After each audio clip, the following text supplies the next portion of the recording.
Hi, and welcome to our video of the National Trust's Emmetts Gardens in Kent.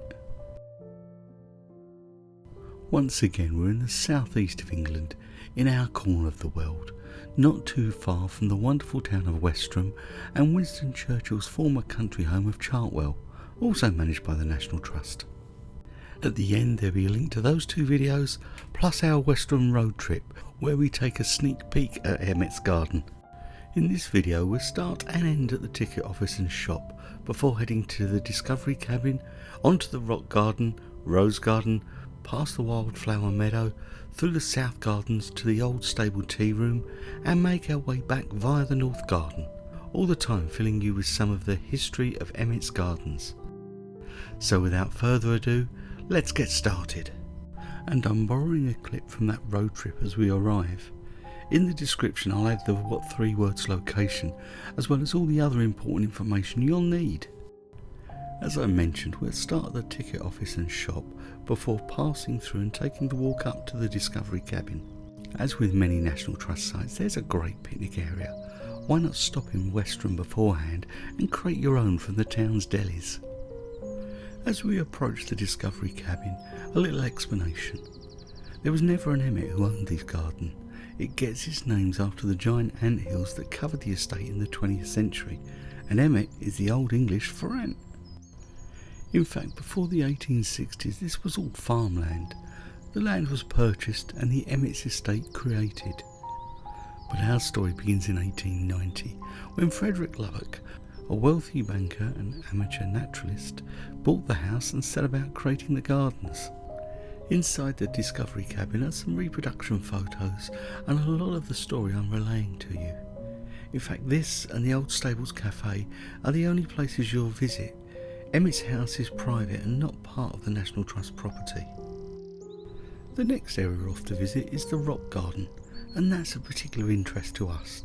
Since visiting Nyman's in West Sussex, we have decided to create a rockery in our own Victorian garden. This should provide a little inspiration. Now the observant may have noticed the change in skies. That's because this footage is blended from 2 visits, one in June and one in late September. The blue skies are, of course, late September. That's the Great British Summer for you.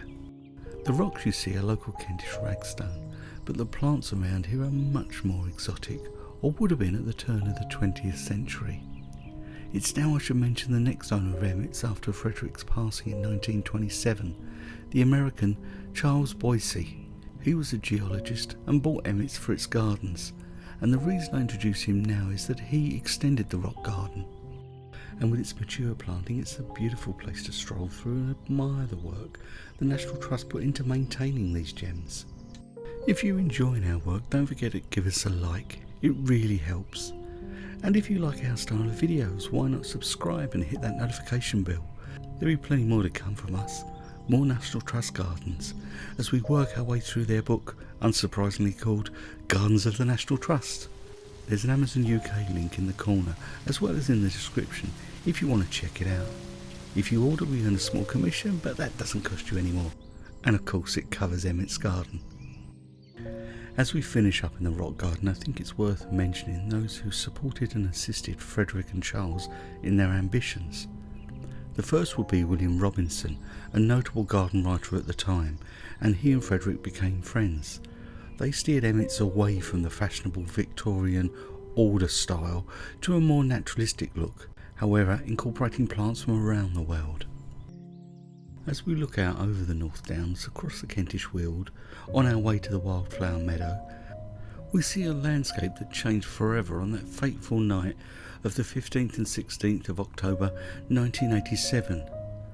Around 95% of Emmet's trees were flattened in the Great Storm of 1987, which is not surprising as we're close to the highest point in Kent. Nearby Toys Hill, which is the highest point in Kent, lost 98% of its trees.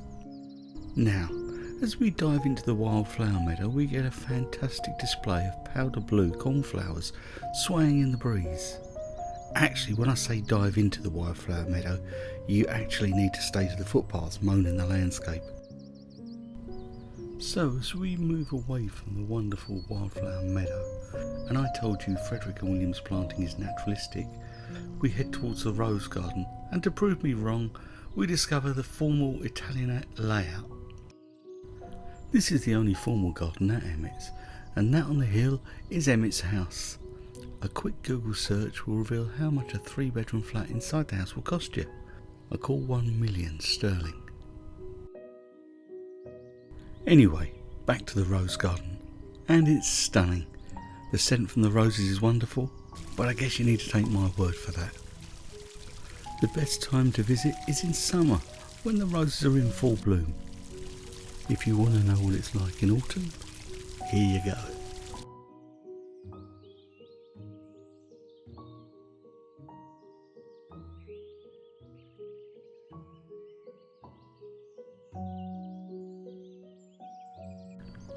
Okay, and we're going to head to the next garden, and that's the south garden. But before we get there, let's talk seasonality. The gardens provide a different spectacle all year round, from early spring when the tulip meadow is in full bloom, to a little later when the bluebells in the woodland walks are in full colour. Then you hit summer and the roses are at their best. The rock garden thrives all year round. So my point is, any time is a great time to visit Emmetts Gardens. Anyway, as we reach the gazebo in the south garden, you'll notice the informality of the planting layout, but there's a vast array of different species to discover. And don't worry, if you're like me and you're not too sure of the different species, they're labelled. If, like me, you fancy a cup of tea and a slice of cake after an hour or so wandering around, then you have the Old Stables Cafe. It's at the opposite end of the gardens from the entrance. That's only 400 metres as the crow flies, but it'll be a bit more by the time you zigzag through the gardens. Anyway, we're heading back through the north garden, and there's a pond or two here, but they're hard to spot when the north garden is in full bloom. The garden is maintained as it would have been in Frederick's time, with plantings sympathetic to the original plans. Another name responsible for creating these gardens is George Taylor, Frederick's head gardener. In fact, when Charles Boissy acquired Emmetts Gardens in 1927, he kept George on for a further 34 years. Charles bequeathed the gardens to the National Trust in 1964. Anyway, our journey through the North Garden has led us back to the top of the Rose Garden. As we make our way along the Pergola Walk, there is the opportunity to take a seat and enjoy those views.